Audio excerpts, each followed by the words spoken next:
kung yung mga legit na Ola ngayon, no, kung mapapanood nyo yung may isang video tayo na panood kagabi sa isang vlogger din, nahahack na at nakukuha na yung mga kompromiso ng mga info natin, paano pa kaya yung mga abusadong Ola na pinamimigay lang sa kung saan yung ating mga info, yung ating mga account sa pag-apply sa kanila. Alright, magandang araw sa inyo mga kadyani at nagbabalik po tayo. Welcome sa lahat. At bago po tayo magsimula, paki-follow po ang aking mga social media account, ang Facebook, TikTok at itong aking YouTube channel. Paki-like na rin po, share at hit nyo na yung notification bell para updated po kayo sa mga videos na ginagawa natin dito about sa usapang online lending apps. So yun nga, kung may napanood kayo at kung susubaybayan nyo rin si Mami Red, si Mami Yang, shoutout sa inyong dalawa kasi magkasama kasi sa mga GC, no? Magkakasama kasi kami niyan, nila Team Marcos, nila Boss Ray, nagkahalo tuloy Mami Red, ibig tapos Ate Yam. Sorry sa inyong dalawa. So, yung video na ginawa ni Mami Yam, pahiram lang ito pero hindi ko masyadong i-call out yung nangyari sa iyo. Ang sasabihin ko lang din sa video ito ay kung yung mga legit na Ola ay nahahack, paano pa yung mga abusadong Ola na pinamimigay yung ating mga info, yung ating mga accounts, ating mga number. Kasi ako totoo lang, no, hindi naman ako nag-online casino, hindi naman ako nagbi-bingo plus, hindi naman ako nag-online gambling o kung ano-ano. Pero ang dami kong nare-receive sa text na inaalok ako, na nanalo raw ako ng 2,000, 3,000, something ganun. It means pinamimigay din nila.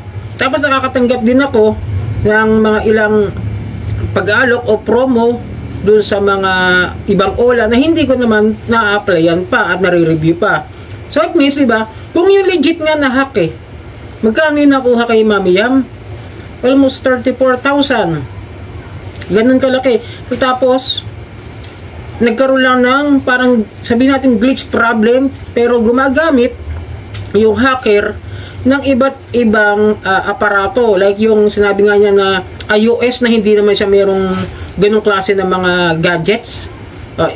Paano ma-access yung kanyang very weak security ng isang legit na Ola sa ganung klase ng sistema na nahahack at walang masyadong walang masyadong binibigay na response. Medyo alarming kahit sabihin na natin na isolated case itong mga ganitong klase ng mga cases, diba?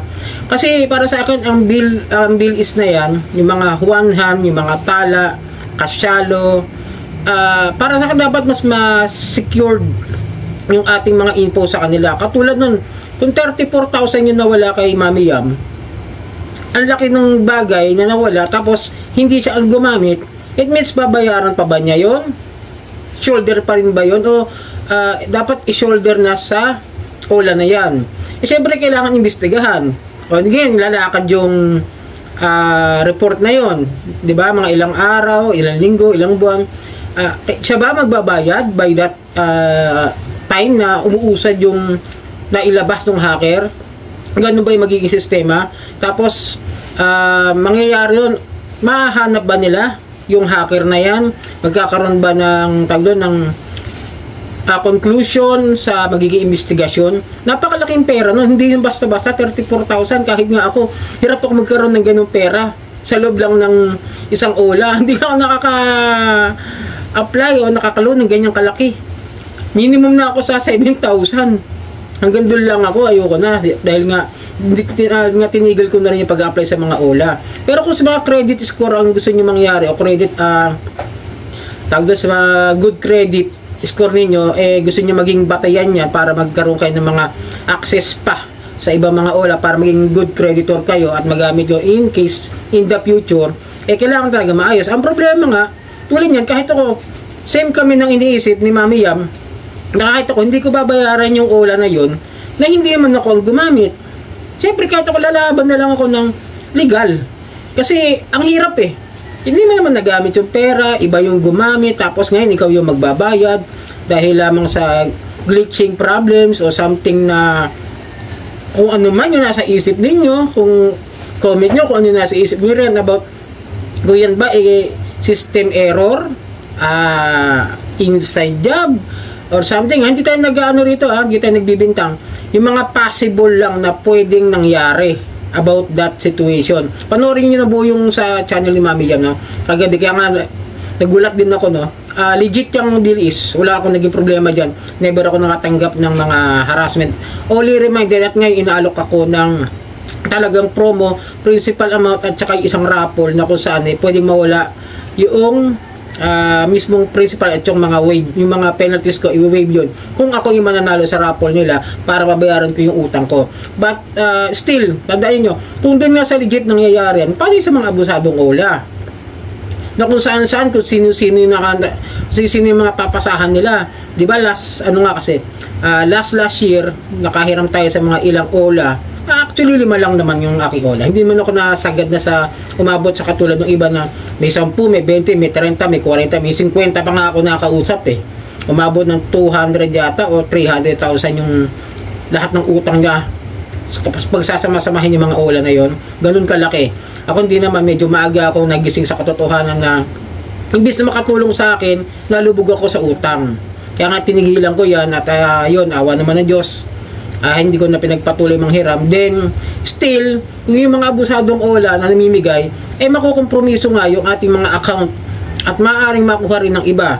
At kung sakasakali meron kayong mga offer na mga ganun, mga yung credit limit nyo, hindi nyo nagagalaw sa prestigious OLA ninyo at hindi nyo nilalabas agad o hindi nyo kina-cash out, maaari talagang ma-access din ng iba. Dahil diba, humihingi nga sila ng allowed permissions to access yung mga apps na nakalagay sa cellphone natin. Yun yung madalas ko makita kapag mag-a-apply tayo ng loan Hindi ka pagbibigyan pag hindi mo ina-allowed yung apps na yan, yung OLA na yan, na ma-access nila yung mga text messages, yung mga calls ninyo, yung ibang apps na gusto nilang pasukin. Kaya nga yung yung mga nandito ka, binablock ko kagad, ina-install ko kagad Pero yung mga hindi bagay na hindi naman nila dapat ma-trace o ma-access, hindi ko ina-allowed.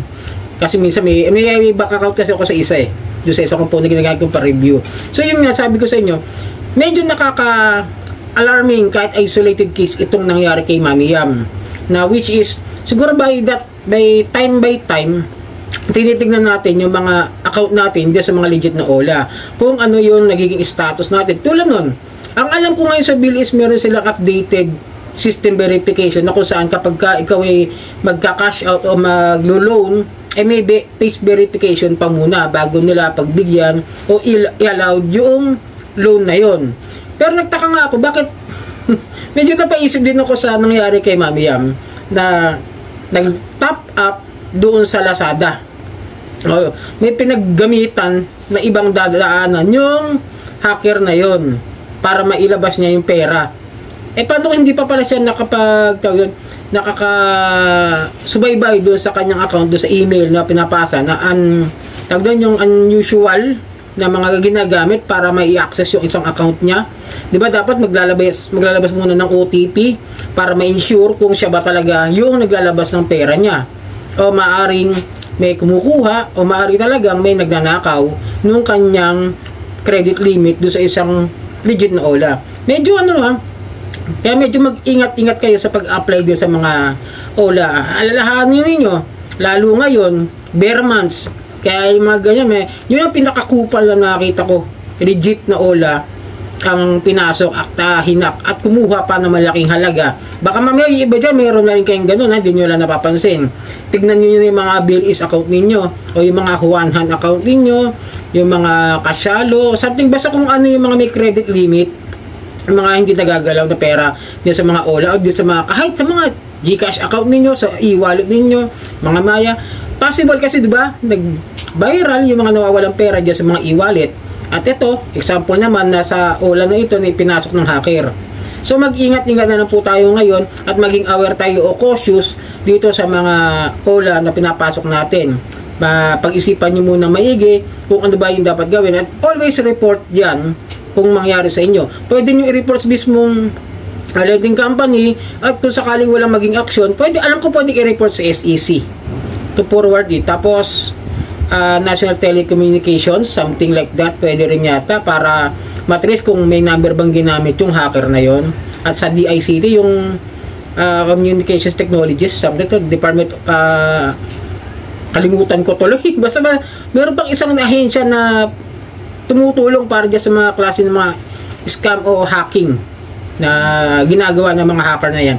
So yun, sana nakatulong, sana ma-resolve mo yan mamaya, makatulong sa iyo si Ate Red at si Sir Pat Quinto sa problema ninyo, at ma-report yung hacker na yan para mawala na siya mabiktima, lalo na sa mga legit na ola.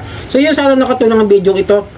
At pakipalo po ang aking mga social media account, ang Facebook, TikTok at itong aking YouTube channel. At hanggang sa muli, marami pong salamat. Sarang hamnida po.